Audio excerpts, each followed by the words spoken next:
Okay, so thank you very much, Farooq, and the Khaki organization and Diksha for inviting me. I'm thrilled to be here. Uh, Welcome also to everybody who's listening in. I wish this was an actual event so we could all see each other, touch each other, and so on. I want to begin by recognizing Sharda Dwivedi, who was one of the pioneers in the work of Heritage of Mumbai, and she was a dear friend. And what a loss it is to all of you and to me personally. This talk was supposed to coincide with the celebrations of the centenary of the CSMBS, Chhatrapati Shivaji Maharaj Vastu Sanghrahalaya. But regrettably, because of the virus, this cannot happen. And I'm going to be using the museum as a takeoff point to make some observations about art and beauty and so on. Now, the museum, as you will all know, is a Western construct. There were no such things as museums in ancient or even medieval India. We had temples, which were a veritable museum of images, if you like. We had havelis, we had palaces, which had murals, which had chitrashalas. One that comes to mind very quickly is the chitrashala at Bundi in Rajasthan, which is one of the most exquisite chitrashalas that I have seen anywhere. So it was a Western idea to foist this museum upon the Indian mind. So it was a colonial idea, if you like. Well meant, I'm sure, but schizophrenic in a certain sense that we are not used to. The Indian mind and the Indian eye is not used to looking at objects in a museum. We are used to looking at objects in their natural habitat, which are temples and havelis and palaces and so on. And therefore you need the Indian eye if you are going to be visiting the CSMVS museum or any other museum where there are Indian objects. And that Indian eye, what is that Indian eye that I'm talking about? That Indian eye is one that is idealistic and not realistic, that it is not satisfied with the photographic reality being represented in an object. It prefers to move to an idealistic understanding of that object, and I'll come to that in a minute. That Indian eye or Indian drishti is synesthetic, which means that we use all our six senses in conjunction when we are looking at an object. For instance, if you're looking at a Krishna object, you bring in Krishna music, Krishna dance, Krishna narratives, Krishna mythology, all to bear on that object. Without that, that object will remain sterile. Our eye, the Indian eye or Indian drishti, is bhava pradhan, which means it's driven by emotion rather than buddhi. It is emotional rather than intellectual. It prefers the infinite and the eternal. It will start at what is finite and what is temporal, which is the object that it is engaging with. But when it is engaging with that object, it is very restless. The eye is restless. It is looking for a serene home to rest. And that rest can only come when we experience something infinite and the eternal in the object. And once we engage with the object, we move towards Purnatva, which is that total experience. Call it art experience, call it aesthetic experience, call it experience of beauty. Now, at this point, it's important to distinguish two words which we use commonly together in the same sense, which is sundar and saundarya. Sundar is what is beautiful. Sundar is an objective assessment or engagement with the object. It's objective, and therefore it brings in superficial attributes of the object like color and texture and form and so on. That is sundar. But as I said, the Indian eye is not satisfied with what is sundar. It wishes to move on. There's something within the Indian eye that it wants to move on to saundarya. And saundarya, or beauty, is a contemplative noun. It is a subjective experience of what is beautiful. And therefore, aesthetic experience or purnatva of the experience is to start with the art object, the object of beauty, and the beautiful object, I should say, and move on to the subjective experience of beauty. That subjective experience is an inner, inward, serene, restful experience. Now, when I say all this, am I being an elitist? I'm going to say yes to a certain extent. But everybody has a right to engage with objects of beauty. I prefer the word objects of beauty, although it's clumsy, to the word art object, because the minute you talk about objects of the beautiful object as an art object, you're bringing in a whole lot of Western baggage. Frankly, there is no such word as art in Sanskrit. We have about 25 words for the beautiful, like sundar, like lavanya, like mrudul, and so on. So, as I said, I'm being elitist in that everybody has a right to engage with objects of beauty, the commoner or the king, the raja or the praja. Why should we stop anybody from beautifying their home, beautifying their body, engaging with objects which are beautiful? It's everybody's right, and nobody should adjudicate that activity. But if you want to derive a full and complete and purna aesthetic experience from that beautiful object, then there are preconditions for you to be able to do that. And a beautiful line by a Gujarati poet comes to mind, a poet by the name of Kalapi, 19th century king of a small kingdom in Gujarat. He said that Saundarya Pamava Pehla Sundar Banvu Pade. If you want to experience Saundarya, you have to become Sundar first. In other words, there are preconditions. You have to be a prepared aesthete. The Sanskrit word that we use for an aesthete is rasika. You have to be a prepared rasika. You cannot just walk into a museum right from the road, look at an art object, an object of beauty, and derive a full and total aesthetic experience. Because a lot of Indian art, a lot of Indian objects of beauty, so you see how I'm personally having difficulty going between the word art and the word objects of beauty, because the word art has become so ingrained in us.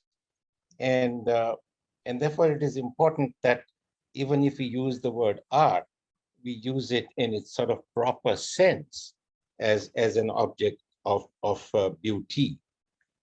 And something that Professor Makran Paranjpe once told me which resonates with me quite a lot, that Indian eye or that aesthetic experience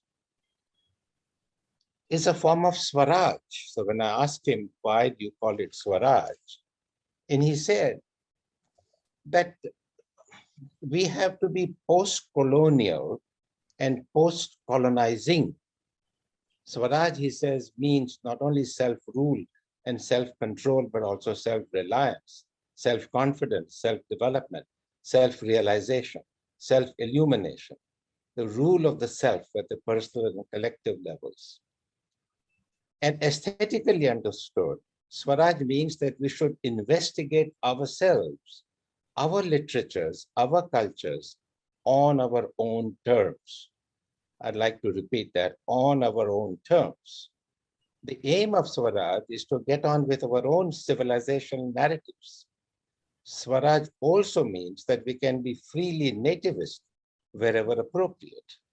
And this also includes celebrating our unique drishti that I've been talking about. So one has to be a prepared aesthete. One has to give up a lot of Western baggage when we look at all these objects of beauty. We have to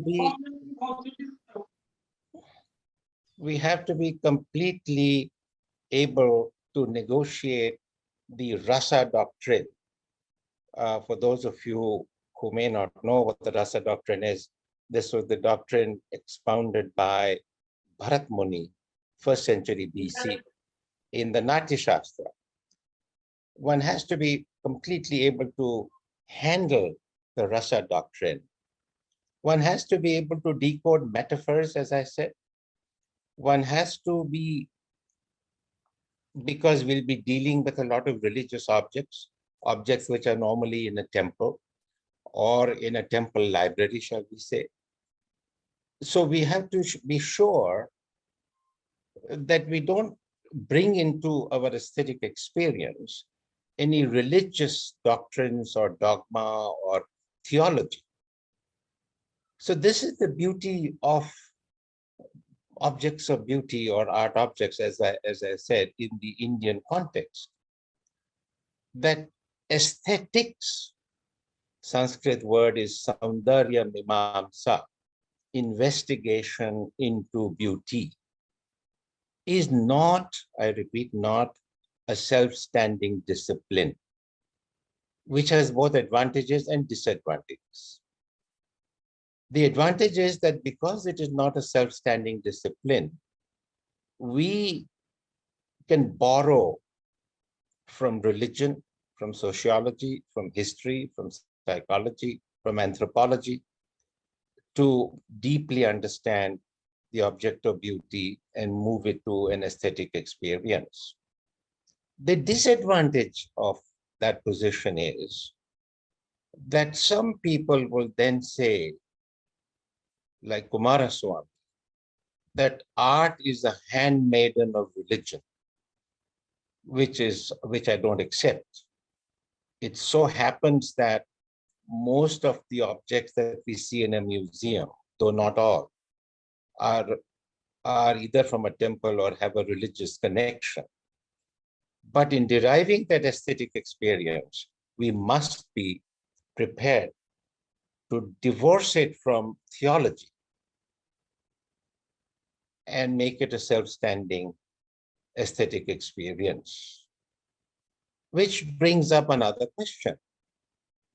Can a rasika or an aesthete be also a bhakta or a devotee? And the answer is yes, but at different times. You cannot be a devotee in the midst of an aesthetic experience, and you cannot be a rasika in the midst of a religious experience. So for us in our Indian tradition, religion and aesthetics intersect. And therefore, one has to be careful when you're treading the path of aesthetic experience. Another point that comes up when we talk about aesthetic experience particularly in a museum is that we in the Indian tradition, in the Sanskritic tradition, are able to elevate that aesthetic experience to a transcendent level. And we say quite confidently that a true aesthetic experience is parallel to a religious experience. The Sanskrit word that we use is aesthetic experience is rasananda sahodara. It is the twin brother of Rasananda is the twin brother of Brahmananda. So it's a twin brother of a religious experience. My question is, and here I wish to be educated by anybody in the audience, is the Western tradition able to do that? Is the Western aesthetic tradition able to say confidently that a true aesthetic experience, an experience of beauty from an object, is equivalent to a religious experience? I'm going to go out on a limb and say that I don't think they are able to do that. That they are able to move the experience to a psychological level of either excitement or catharsis. But I don't think they're able to make that final jump into a state of aesthetic experience. One small word, I know I'm belaboring the philosophy of aesthetic experience. One word, one concept, one idea needs to be stressed, and that is the penultimate activity after you have totally engaged with the object of beauty, art object. You've derived a complete and total experience. You have understood the narratives. You've taken into account the myths and the stories. You've decoded all the metaphors. You've understood all the rasas. And you are now ready for that final plunge or jump, if you like, to that aesthetic experience.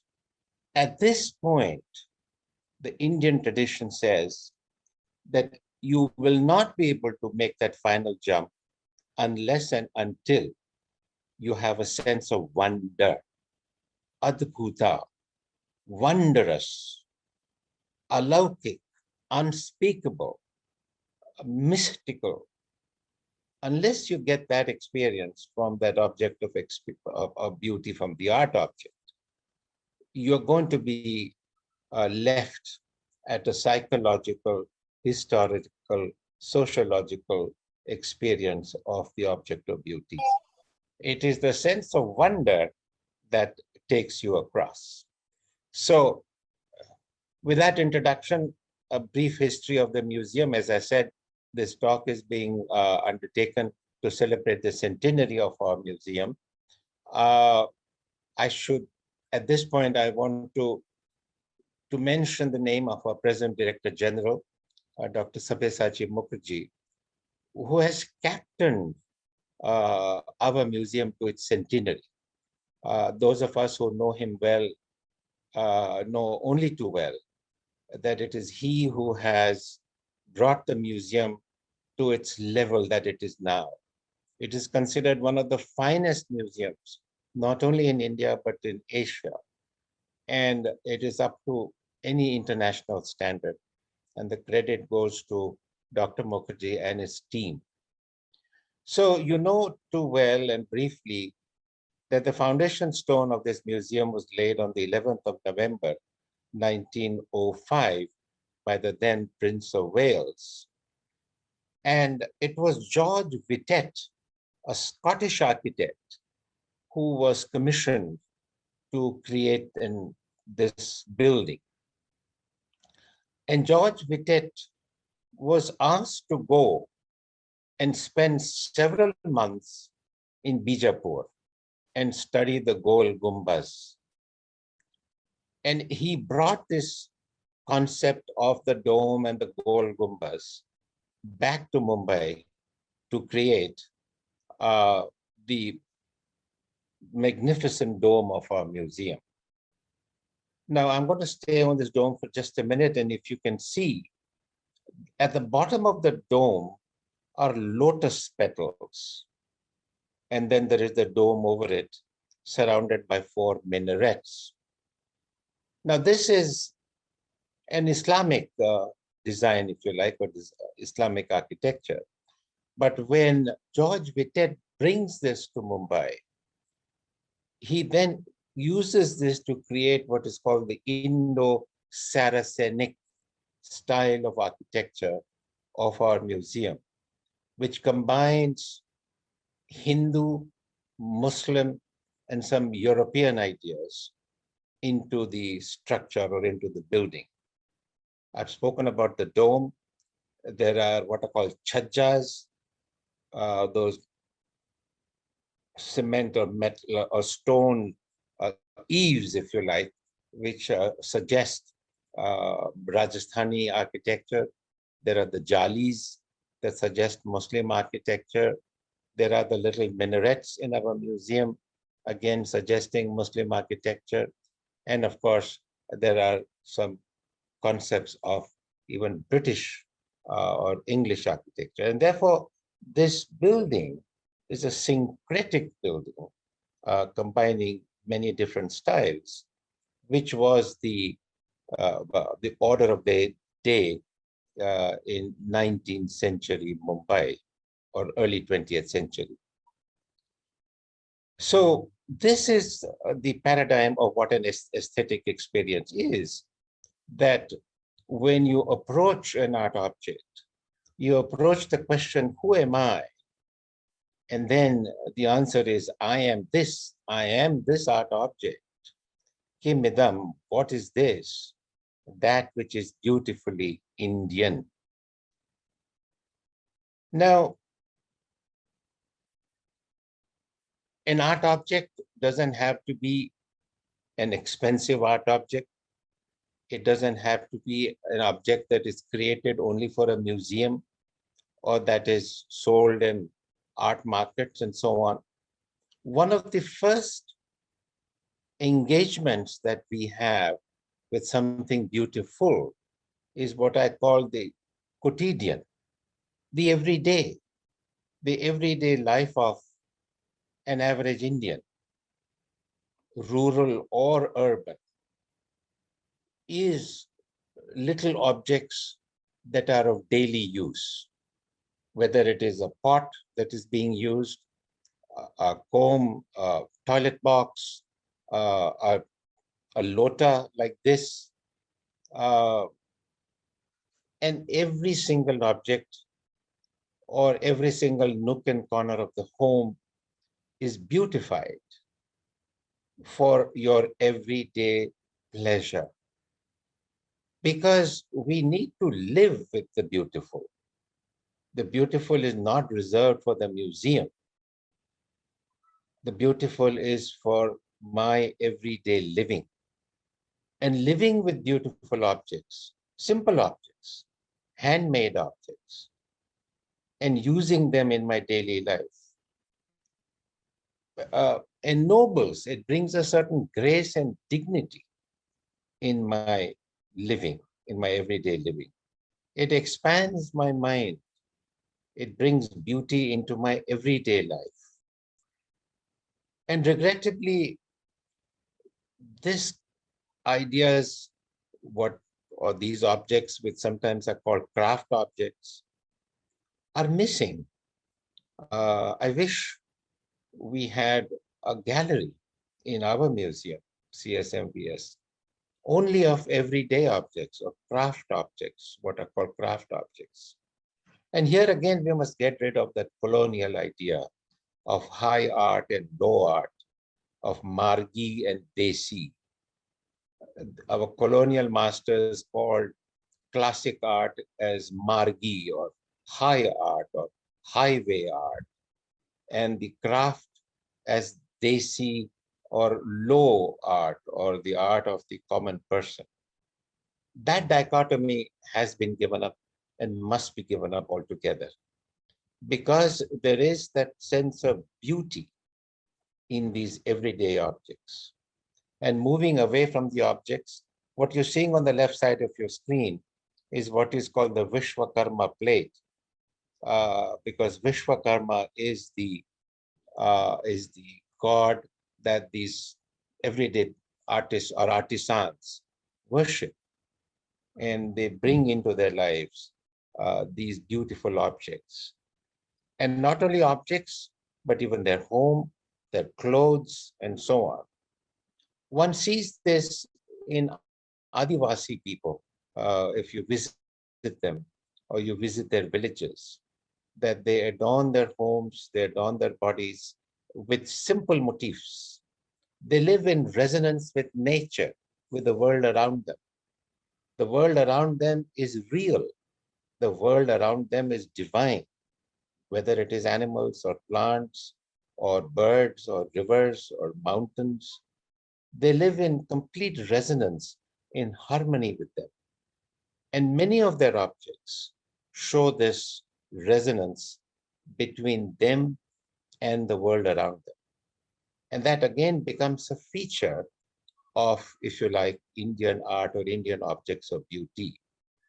That the Indian concept of beauty is not homocentric, it is multicentric. That the world around us is very much a part of the beautiful, as are the different objects that we create. That world around us is the world of plants and flowers, of planets, of rivers and mountains. And we are a part of this whole web of interconnections. And therefore, one should consider these quotidian objects of beauty as worthy of contemplation. They should not be dismissed as mere craft objects or mere objects of daily use. There is in these objects the beauty of the hand of the potter, the hand of the weaver, the hand of a housewife who uses cow dung and then paints over it with rice paint, creates rangolis outside the home. So all of that brings us close to that artistic creativity that I've been talking about.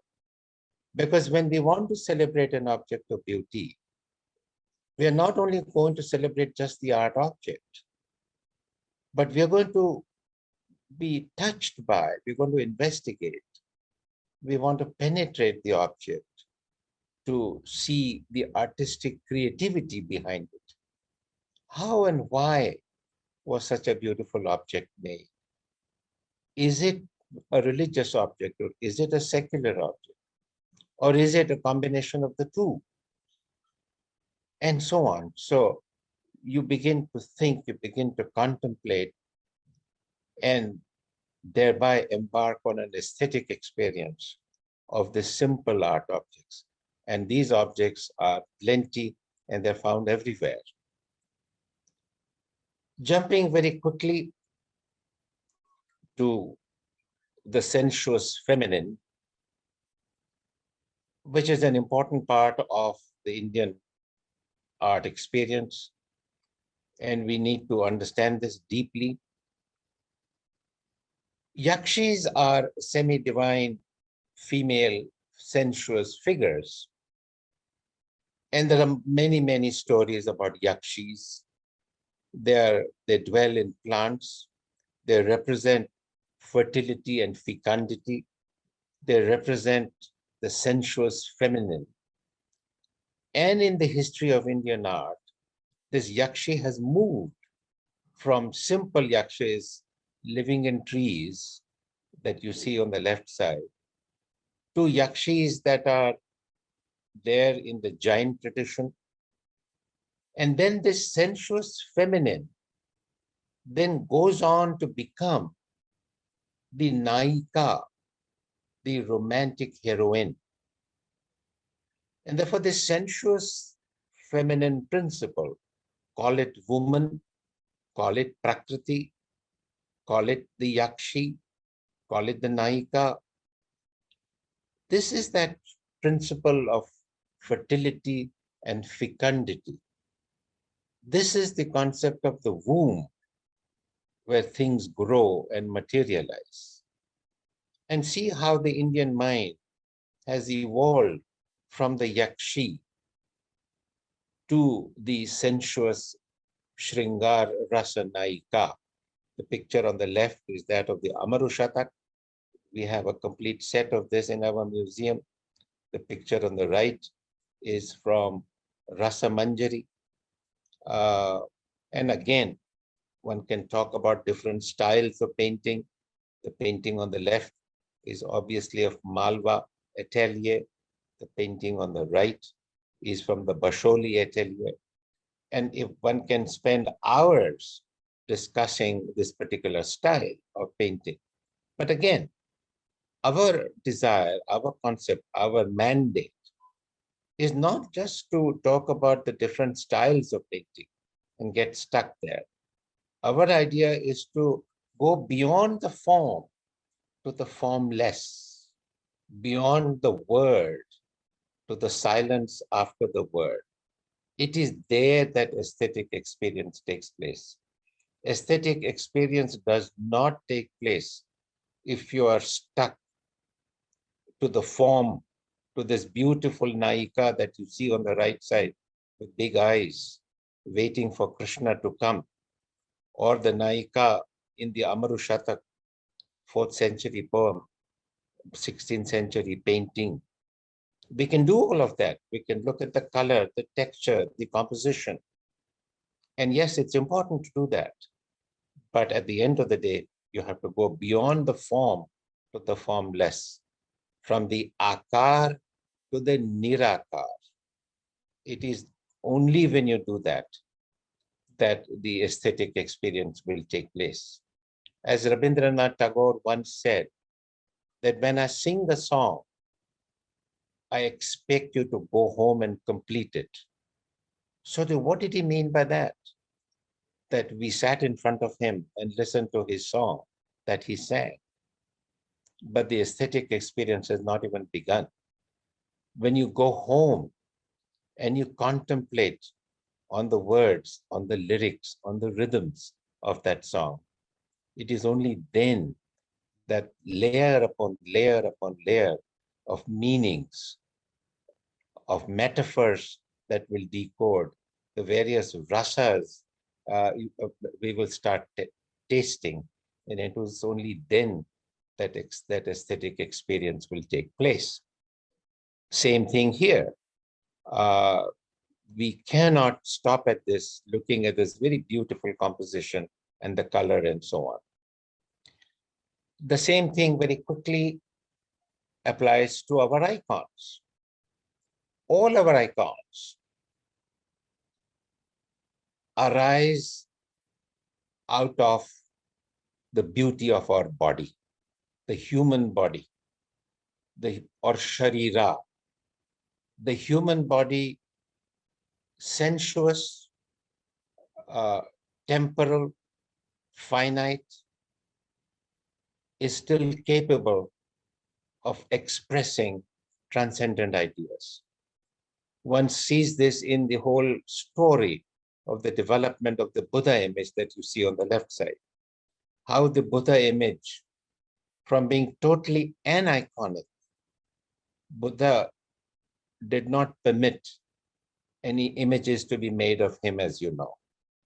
But within 500 years of his passing away, the Buddhist tradition became one of the most prolific icon-making images of the Buddha.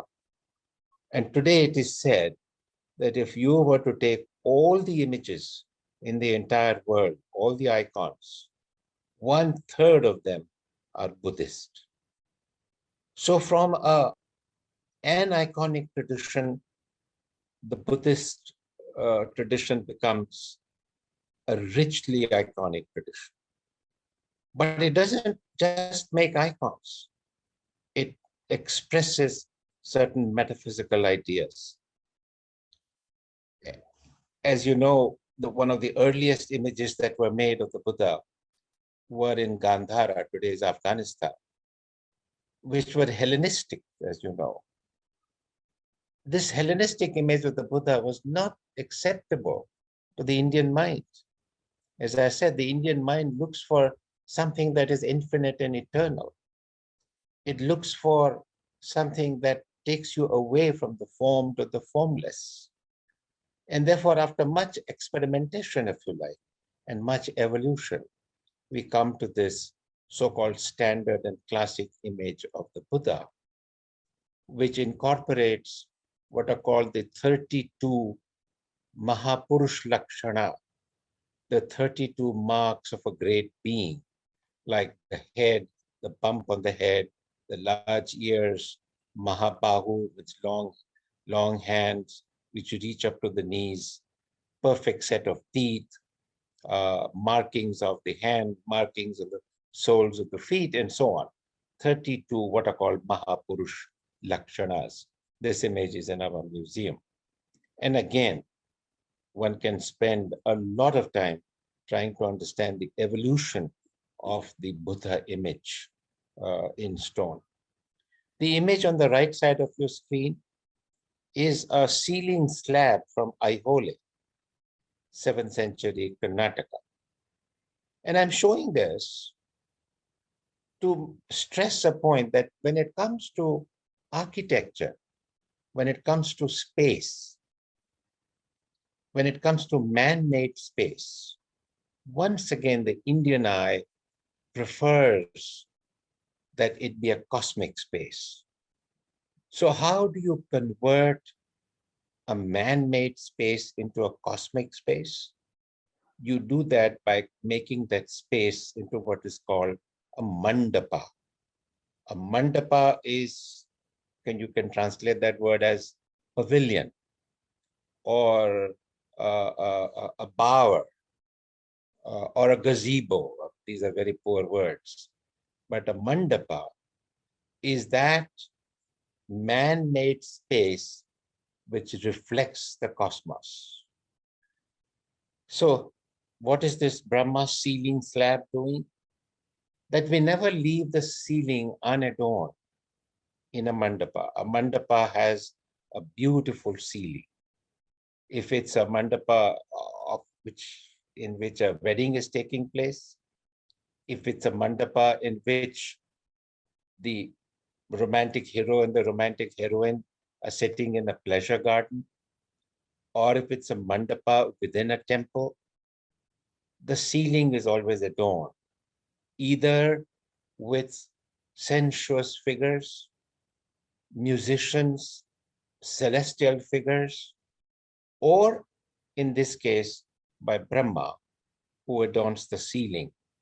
So there again, I'm opening up another area for you to think about, that man-made spaces, unless they reflect the cosmic space, become sterile. If man-made spaces are to be beautiful, they have to be in some form or the other a mandapa. Moving on, continuing our journey into icons, who cannot but say that the dancing Shiva is perhaps one of the finest icons that we have made. Not because it is beautifully crafted, but because in one single image, it describes the human condition from birth to death and beyond. One can spend hours talking about every single part of this beautiful Nataraja image, also from our museum.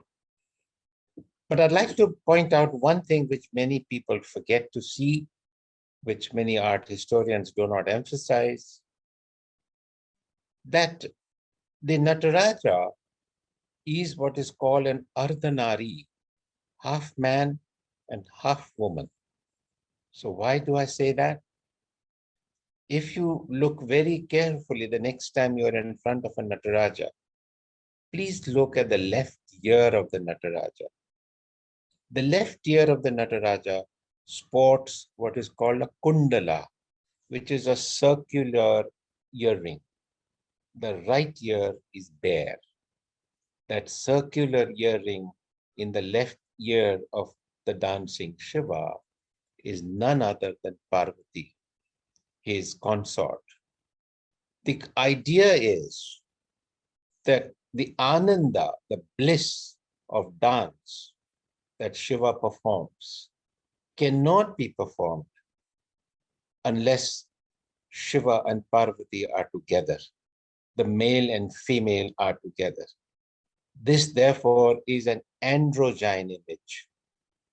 This again opens up another very beautiful chapter in Indian aesthetics, and that is of Tantra, the religion of ecstasy. And again, it's a discipline by itself, but we borrow from Tantra. What do we borrow? We borrow the idea that the Atman, the core of our mind, is androgyne, where the male and the female, the spiritual and the material, the nirakar and the akar, the form and the formless, have to come together. It's only when there is that union of these two opposites that there can be that blissful aesthetic experience. Now, you all know as well as I do that Tantra is misunderstood, is misused, and leads to what is called the left-handed Tantra, which leads to all kinds of socially ambiguous and troublesome practices of sexual orgies and so on. But at its best, Tantra is the concept that that serene ananda of Shiva can only arise when Shiva and Parvati are together. I'm showing this image on the right side, which is none other than a Tanjore image of Krishna and Radha. I'm showing that image for one reason only, that in the 19th century, because of the Western influence, and you see Western influences in Tanjore painting quite a lot, we were moving away from what was traditionally Indian to something that is Western. This, therefore, I call a bridge image. This is a bridge to modernity. I'm running short of time, so I'm just going to quickly talk about Shabda, or the word, that even though the Indian tradition believes in orality, or the oral word, but once we started writing, approximately 6th century AD, we became a prolific manuscript culture. Ganesha on the left is, of course, the scribe who's writing down everything that he hears from Vyasa. The image on the right side is, of course, the Ashoka edict from our museum, which now takes us to all these very beautiful manuscripts. The Jain manuscript on top, the Kalpa Sutra, profusely illustrated, and then the Bhagavad Puran, which is one of the first sacred texts to be illustrated with a combination of painting and calligraphy. Quickly moving on to what are called the sutras of beauty, or threads of life. It has been said that you can write the entire history of Indian culture with a thread. What do we mean by that? That fabrics are an extremely important part of our life and our beauty and our beautiful objects. And as early as the 12th century, fabrics from Gujarat were found in Egypt. These little swaths are in our museum. And again, one can talk about indigo, for instance, an ancient Indian dye. And again, the whole history and the sociology of indigo. We have a number of fabrics that are beautifully done. Chamba Rumal on the left, Kalamkari on the right. Each of them possess an art, a beautiful charm and aesthetic finesse. And each of them, like one, for instance, on the left side, shows you the Rasa Mandala of Krishna. On the right also, you see Krishna holding the flute. So there again, the flute by itself can lead to hours upon hours of contemplation and meditation and thinking, what is this flute of Krishna? Why does he play the flute? For whom is he playing the flute? When does he play the flute? Why does he stop playing the flute when he leaves Vrindavan? Why does he play the flute only in Vrindavan? So you have to, when you look at a Krishna painting, either on the left or on the right, these are the questions that must come up, and you must seek an answer to that. Answers are available in our wisdom texts. So one has to do that. Number of fabrics, again, a Krishna fabric on the left from Kutch, a religious fabric called Matani Pachedi from the right. Very quickly, I'm going to take you to this journey of Kavya to Kalam. I want to emphasize, if I haven't already done so, that the primal art form for us in the Indian tradition is Kavya or poetry. And Indian art is poetic from start to finish. Indian art is poetic in its expression, and Indian art is poesy in its understanding. One must appreciate Indian art as one appreciates poetry. And therefore, again, a very lovely history of how we began doing paintings in this pothi format, the horizontal format, 16th century, 17th century. Various styles were developed. Again, the Chaurapanchashika style that you see here, again, one can talk endlessly on this. But then around the 17th century, because of the Islamic influence, which changed to this vertical codex format, and we started doing our paintings in this vertical codex format.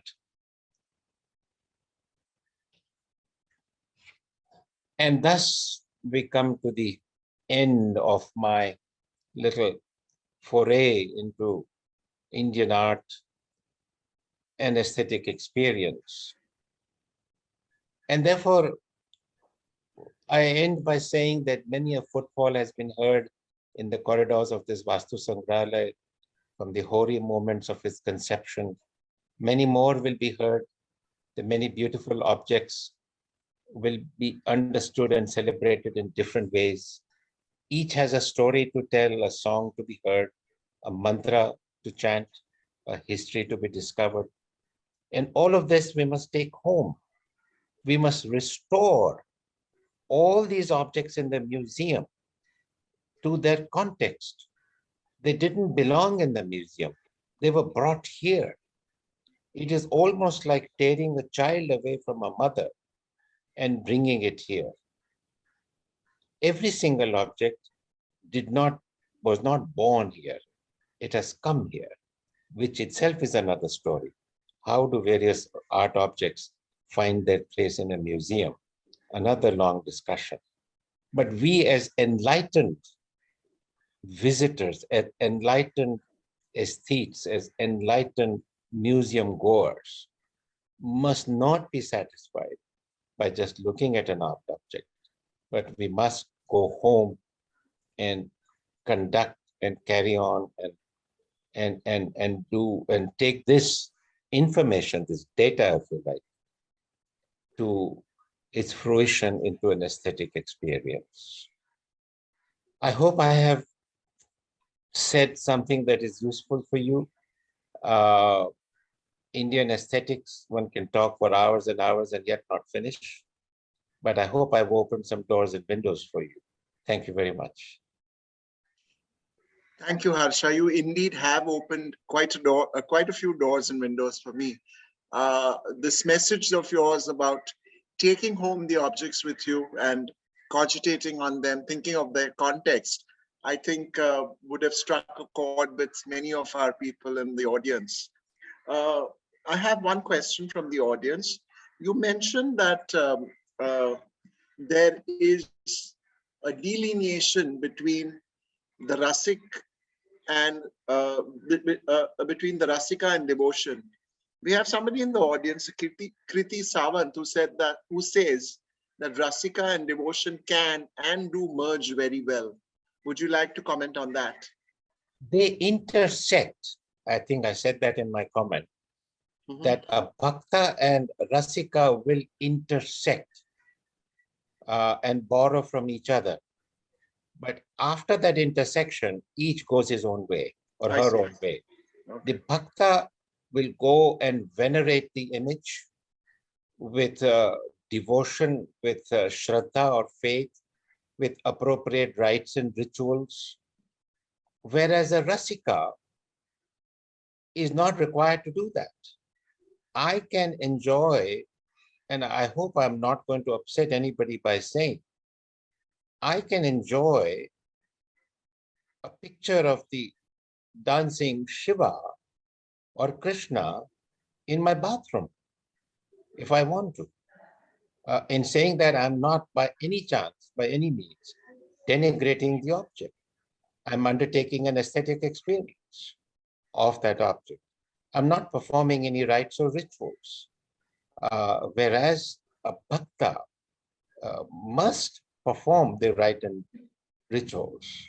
Another point that I'd like to make is that a bhakta, if he's a committed bhakta, let's say I'm a Vaishnava, which I am, I have to stick to my sampradaya, which is my tradition. A true Vaishnava cannot be a Shaiva. Whereas if I'm a Rasika, I will enjoy a Krishna painting, I'll enjoy the Nataraja, I will enjoy the Durga, I will enjoy Ganesha. Nothing prevents me from doing that. So, going back to your questioner, the Rasika and the Bhakta will intersect, but having done that, each will go in his own direction. You mentioned that none of these objects existed over here. They were obviously brought in. Do you have any interesting stories about how the museum acquired some of their prize exhibits? I've I'm been sure that wondering will be about of that. interest to our readers, to our listeners. But in the climate in which we are today, of fake objects, of what is the word I'm trying to use, of smugglers, Farooq, I regret to say that the entire atmosphere has been vitiated. And one is almost afraid of raising that question. If you see a beautiful painting either in a museum or in a personal collection, I think it's almost blasphemous to ask that person, where did you get this painting from? Mhm. Uh, because the whole art market, as it were, has become extremely muddy. And who doesn't know the story of Subhash Kapoor, the art dealer from New York, who's languishing in a jail in Chennai, who took away hundreds of Chola bronzes from Tamil Nadu and sold it all over the world. And therefore, much as I want to know where these objects came from, many of them, of course, have been donated legally, as it were, from good collections, and no questions asked. Uh, but it's a very troubling question, Mhm. and therefore I think should be left, as it were, unasked. Mhm. If that answers your question. You've given a tantalizing hint to some people. Well, There are a lot. Yes, go on. I'm afraid. Sorry, go ahead. No, please go ahead. I'm afraid. There is a book called Journey of Indian Icons by Richard Davis. Please read that book. And he talks about how Indian icons have been traded, have been pillaged, have been taken from one place to another, and so on. I'm not referring to the museum at all. I'm referring to, Mhm. generally speaking, Yes, yes, art objects in a museum. yes. Uh, it has a very sordid, again, I repeat, I'm not talking about CSMVS, but art objects, when they end up in a museum, have a very gray history, a very sordid history. I'm not sure how they got there. I'm not sure whether it's totally legal. Uh, how were they acquired? And again, my mother used to tell me that in the 1940s, the Jari Puran wala would come and sell Mughal paintings by the pound. And if you bought that, I suppose that's totally legal. But how did the Jari Puran wala get those paintings? So one question and it leads to another question, leads to a third question. True. Uh, where do you see the future of museums with a lot of collections moving on to the digital space? Will museums become redundant in 100 years, or will they still have their place on the social scene? They will very much have a space, particularly the CSMVS, the way it is going under the guidance of Dr. Mukherjee. It is a place, it is a public forum. It is not just a museum. It is a place where people gather, look at art objects, mingle, socialize, talk, discuss, disagree. It's a forum, and public fora have existed from times ancient, and they will exist even more. There are lots of compliments which have come in for your talk. Harish says, amazing talk. Thank you so much for providing a new perspective for me. Alad Kothari says, superb explanation. And anytime he visits the museum, he'll be carrying these words in his heart, that the objects were brought from another place. Speaking of bringing from another place, we've got a questioner who asks, what are your thoughts about some of the most famous objects in the British Museum being returned to their countries of origin? I know that movement has started even in Canada and in Britain. As long as the object that is returned to its origin, let's say India, is cared for properly, is publicly available, exhibited, then I think it's a good idea. But if that object that comes from Britain back to India or from Canada or the USA or Europe to India and sits in some government office somewhere under lock and key and languishes there, then I think it was better off that the object was in England or Canada or USA or Europe rather than it being brought here. There's, talking of objects languishing, I'm told that after Subhash Kapoor's uh, expeditions in Tamil Nadu, all the Chola bronzes are in lock and key. They've developed a fungus disease, a fungus of some kind, and they are subject to some destruction. So what good is it to have those lovely ancient Chola bronzes in one room in some Madras museum, Chennai museum? So these are some genuine problems that one has to face. I know I may be putting you in a spot over here, Harsha, but which is your favorite gallery in the CSMVS? No question about it. The Krishna Gallery, because my wife and I endowed it. No, but even if we didn't endow the gallery, I cannot stop 24/7 thinking of the romantic Krishna of the Bhagavad Puran. Of my 30 books, I'd say about 25 are on the romantic Krishna. And therefore, yes, no question about it. In any part of the world, I will go and see if there are any Krishna images to be seen. I'll walk 100 miles. If somebody tells me that there is a beautiful Krishna image there, I'll go and see it. There's a very interesting comment which has come in, and it's complimenting you for the talk. Sapna says, years to working towards becoming an even more informed Rasika. Yeah. So I'm glad. your talk obviously has had some impact. Well, there's also a question which has come in from Rinesh. What are some of the modern technological advancements that can help us in experiencing the contents of a museum from the comfort of our home? I would say that the so-called QR code technology, I'm just learning that along with an object, if there is a QR code, and suddenly the myth, the stories, the song, the dances all become available to me sitting at home. Or for that matter, I believe the CSMBS has started this, that you can stand in front of an object and face your telephone to it. I'm not very sure how it's done. Then a lot of information comes on your telephone.